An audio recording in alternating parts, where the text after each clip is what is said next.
Hello, friends, and welcome back to Stories About Entitled People.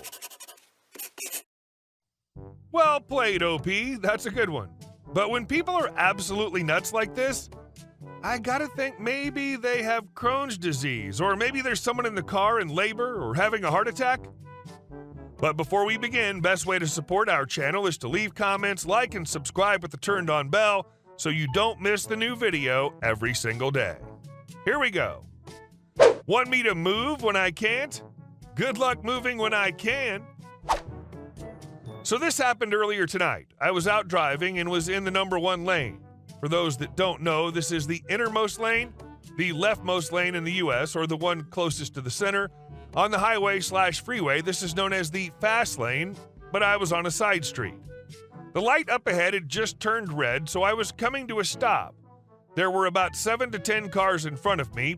The point where I stopped was right where the dual left-hand turn lane started, but since this was a divided road by a concrete center divider, there was no room for cars to pass me on the left to get into the turn lane.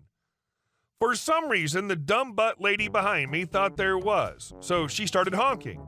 Even if I moved up to place my bumper against the bumper of the car in front of me, there was still not enough room for her to pass me.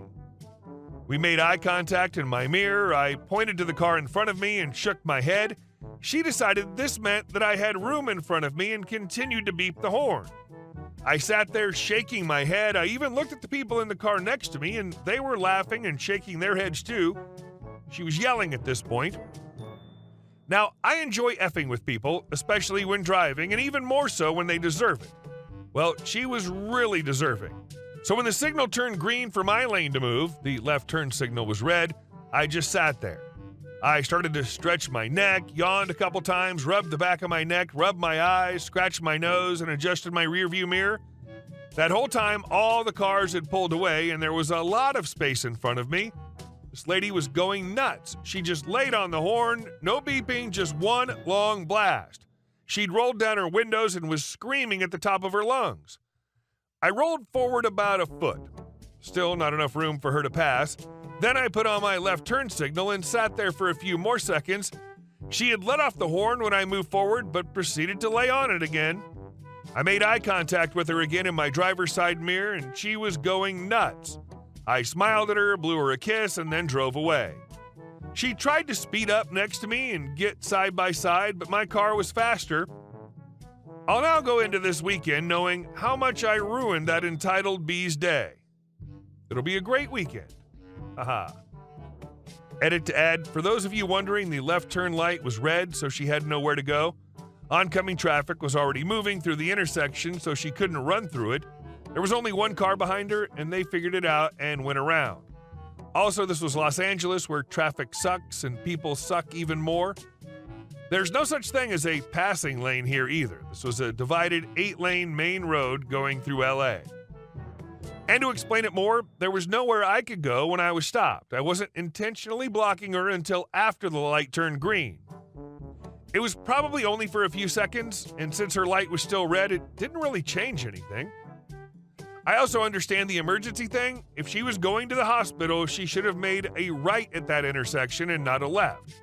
Having worked in LE for many years, I used to follow ambulances when I worked traffic to prevent a-holes, either entitled or oblivious, from blocking them. I must squeeze by to move up that extra 2 car lengths just to sit in this line anyway because the light's still red. Idiot people like this woman. And our second story. Decorate instead of doing my work? Sure.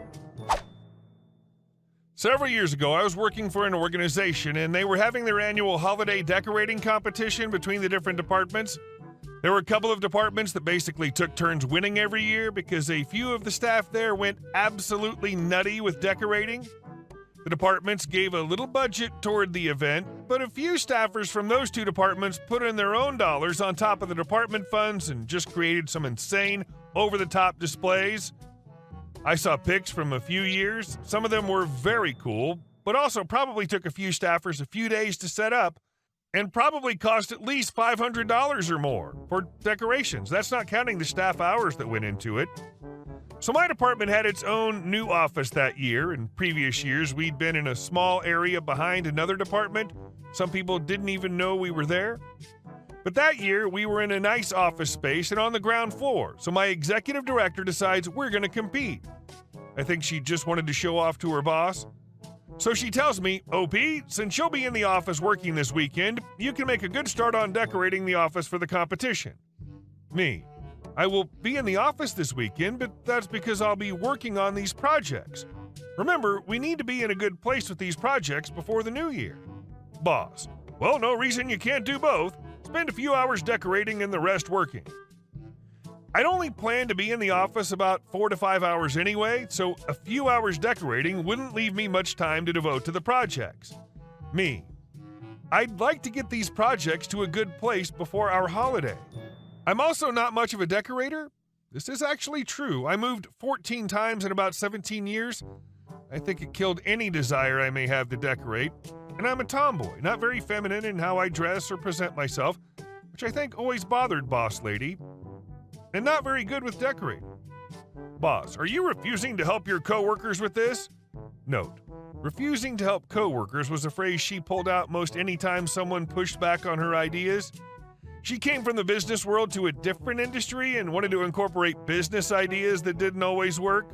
Me, nope, I'll try to spend some time decorating then. That weekend, I stopped at a dollar store and bought several rolls of wrapping paper, put it on the department credit card. When I went into the office, I spent about 2 to 3 hours wrapping everything I could think of that was a stable object. Wrapped most of our desks, our filing cabinets, some bookshelves, some end tables we had in the front office area, basically making them unusable. Everyone spent the next week not being able to functionally do some of their work because they couldn't get into their desk or filing cabinet. Our office had a very easy week right before the holiday. We didn't even place in the competition. And I heard Boss Lady got scolded the next month by her boss because we were behind on the projects. And our next story. Customer wants item delivered to home, outraged when I ask him his address. This incident took place back in 2013 when I was working at a branch of a large upmarket department store chain in South London. I've moved on from this job a long time ago now, so please do forgive me if some of the details are a bit hazy, but here's the gist. A couple of blokes from Eastern Europe came in wanting to buy a kettle and asking what the options were for them to pick it up later. One of them did not speak. I suspect his English was not good. The other had reasonable English. I explained that they could pick it up right away as we had them in stock. If they wanted, they could pick it up later in the day from click and collect, or for a fee we could deliver it to their address, provided the address was in the UK or Ireland. They chose the delivery option. I put in the details of what they wanted to buy to the computer and came to the section where I had to put in delivery details. That was where the fun began. The conversation went something like this. Me, could I ask your address, please? Moron. Why do you want to know my address? Me, because you said you want it delivered. Moron. But why do you need to know my address? Me, that's how we know where to deliver your package. Otherwise, we won't know where to deliver it. Moron. But it's your job to know these things.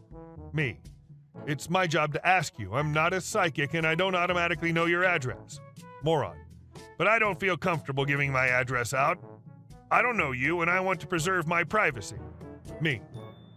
I understand that, sir. But if you won't give me your address, then I can't have your kettle delivered to you. There are 20 million addresses in the UK, and if I pick one at random, chances are it won't be yours. Now, either you can tell me your address, or you can pick it up at Click and Collect, or you can take it with you now. Moron, you're an idiot. At that point, I had enough, and his insult was a good enough pretext to end the conversation. I informed him I was not going to be taking personal abuse and that I would not be serving him further. He muttered something to his friend in their language and moved away. Thankfully, I never saw him again. And no doubt, he went to annoy some other underpaid customer service guy with his tomfoolery until he got his kettle. Why would you physically go into a store where you could immediately buy and take the thing that you're looking for only to pay extra to have it delivered? That's like going into a pizza place across the street from where you live and then asking for the pizza to be delivered to you. And our last story. Developer damaged my property. This morning, some neighbors informed me that the construction crew on the property directly adjacent to mine has dug into and damaged my property.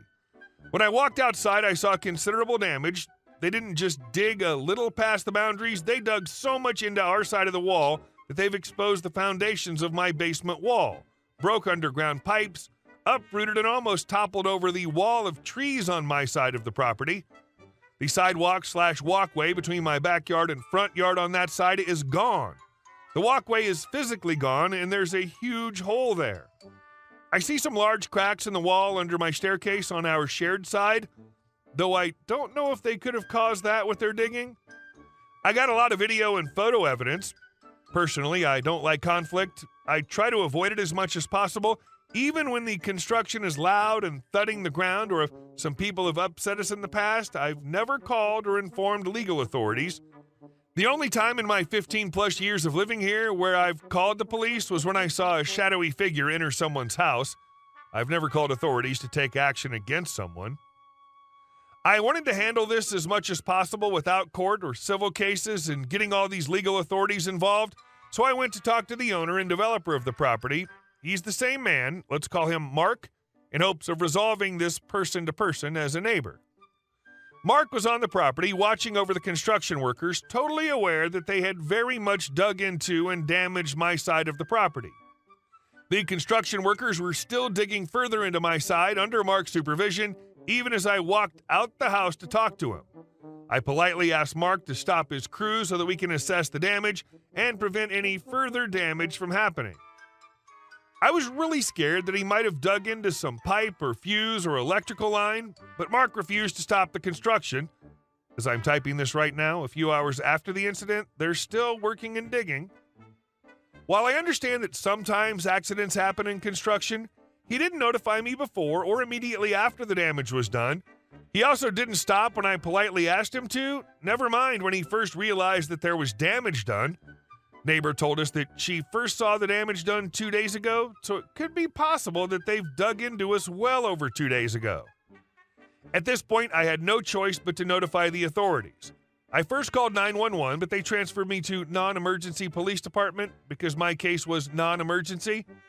When the non-emergency police finally answered my call, they refused to help because it was a civil case, and the most they could do was to escort them away from me if they were physically or verbally harassing me or trespassing. Without authorities being able to help me, I had to turn to my friends. Luckily, I have a friend who's a licensed developer. I asked this friend and other neighbors to come to me to the damage to get their opinion. I wanted to get some professional opinions and first-hand eyewitnesses in case I needed it for the future. Only when Mark saw I had brought in a professional who pointed out what Mark did wrong and some other people with me did he lower his tone and apologize.